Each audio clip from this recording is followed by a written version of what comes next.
Good day, family and friends, and welcome once again to Smokepot and Balanced Kitchen. You're here with your boy, the one and only Smokepot. And today we're going on the next journey again where food is concerned. And what we're going to be doing today is what we call stewed beef. That's a Jamaican terminology. For some reason, in the States and so on, they call it beef stew. But it's the same thing, all right? So I'm just going to be giving you my version today, which involves a whole lot of complexities, but anyhow, we'll go through it slowly. So the first thing is you get your beef.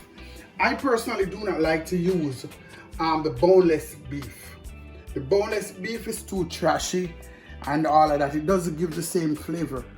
All right, so I always use the bone-in beef. All right, so that's what I have here.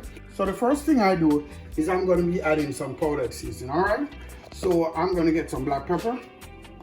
Right now I have about 3 pounds of beef right here, so I'm gonna put about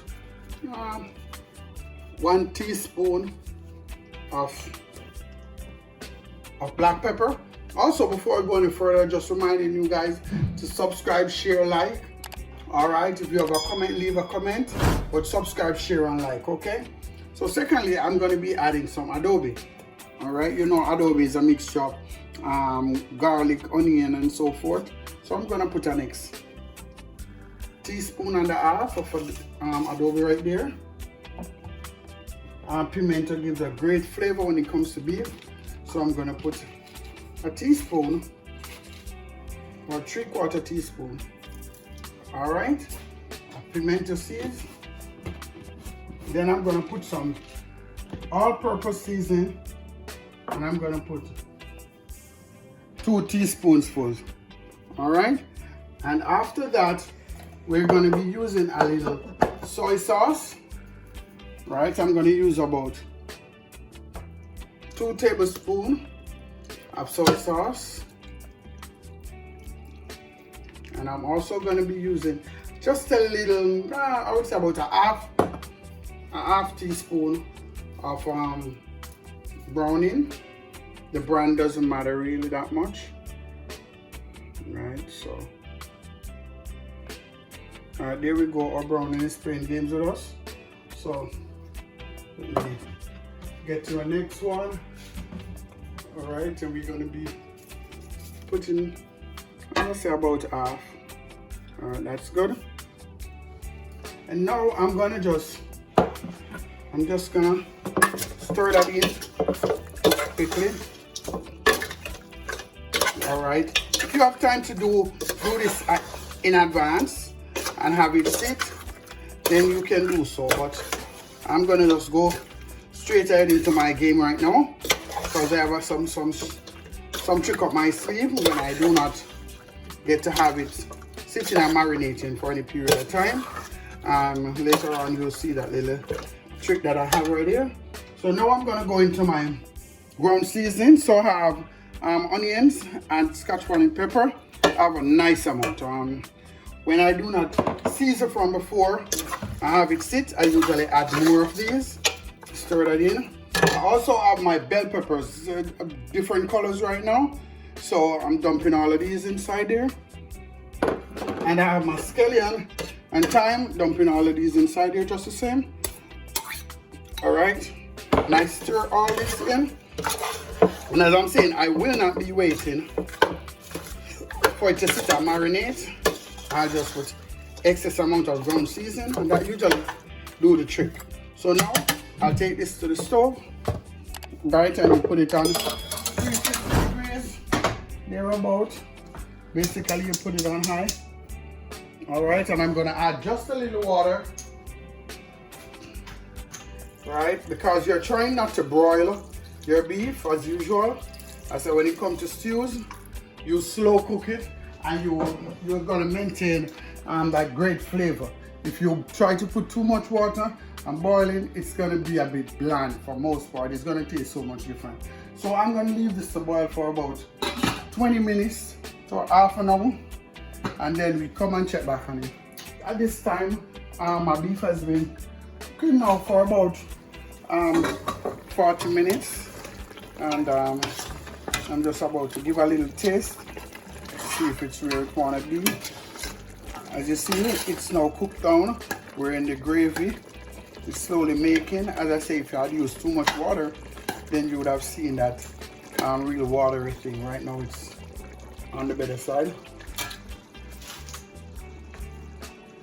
Okay, it's missing a few things. I'm gonna add a little ketchup. I'm also gonna be adding some red label wine. Right, this goes for, if you never tried it before, this goes extremely well with your stews, extremely. All right, so when next you make stew beef, try it. You can smell the wine, but I'm putting it now so that you can actually, the meat can actually absorb it. Next thing that I need to do, we're gonna go to our carrots and our potatoes. I already peeled a few of the potatoes. So you peel your potatoes, your carrot. I'm gonna be putting them inside right now. And within that 7 to 8 minutes mark, everything should come together. So you peel your potatoes nicely. All right. And the same thing with your carrots. For every stew that I do, I usually complement it with some potatoes and carrots. All right, so there we go. Let me see the part out.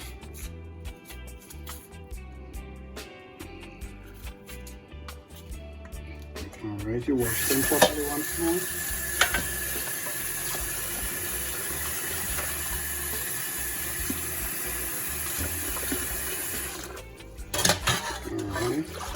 Alright, and then now you can make them whatever size you want, you know. I choose to make them a little on the large side right now, because I might just serve them that way. Just one. Cut like that.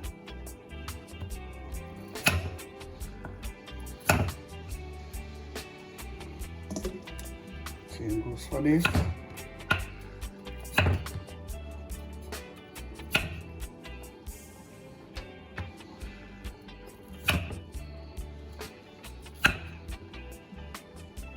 And last one, much bigger.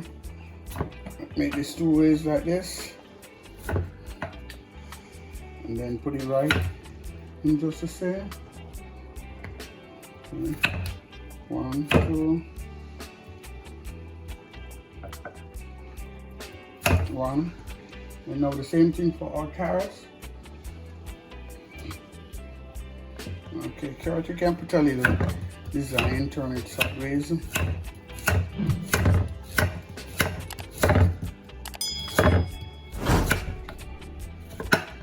Put them relatively big also. I want them to be pronounced in the pot this time around. Sometimes I would do them small, but you know.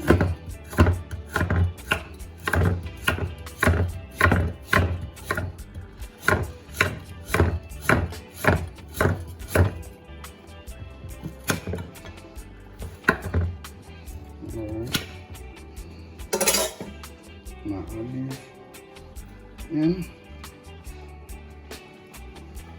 stir.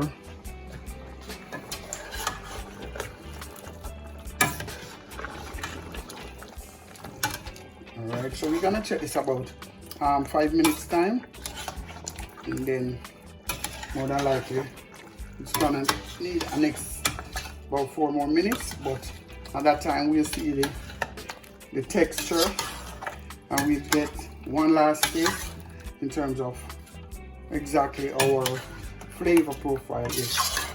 So in 5 more minutes I'll be back again.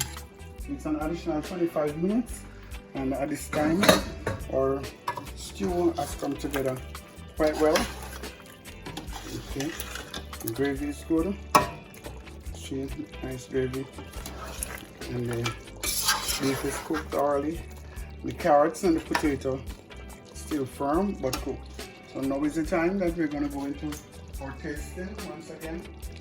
This time I have a little carrot and some cabbage, so basically some raw vegetables, along with just a little bit of rice and beans. I'm doing the rice and beans.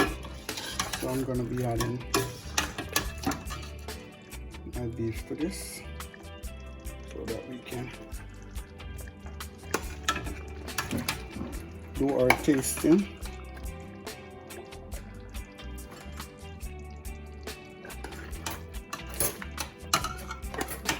That beef looks so soft.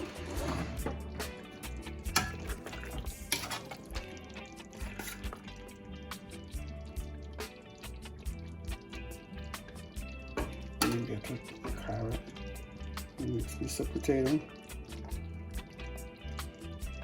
and just a little gravy.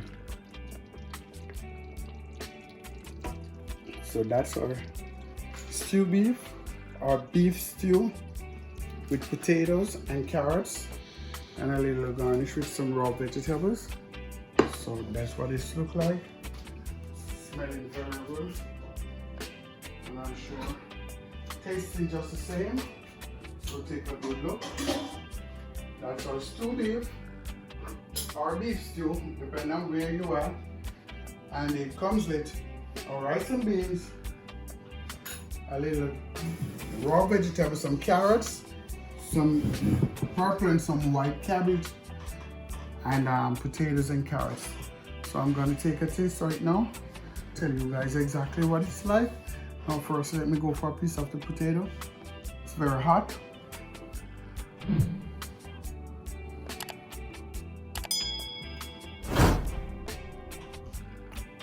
It melts in my mouth. Potato. I can taste that, even the wine that I had in the stew. It's very good. Let me try a piece of the beef. As you can see, very soft, cuts through quite easily.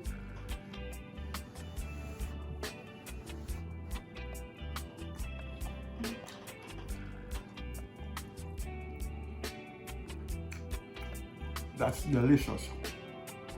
Banging, whatever you want to call it. That's very, very nice. Next time you do your beef stew or your stew beef, remember, try some red wine, the sweet red wine, not dry red wine. All right, and it's going to take the flavor to a next level. All right, so let me take one more taste of some of the gravy and the carrots. Because the cooked carrots is bringing out a sweetness that's very, very lovely. It's just nice, guys. It's very, very delicious. Well, remember, as I said before, Smokepot and Balance, we're slowly growing. We appreciate the love, we appreciate the participation. Continue to support by subscribing, share, like, leave a comment, and leave your notification button on.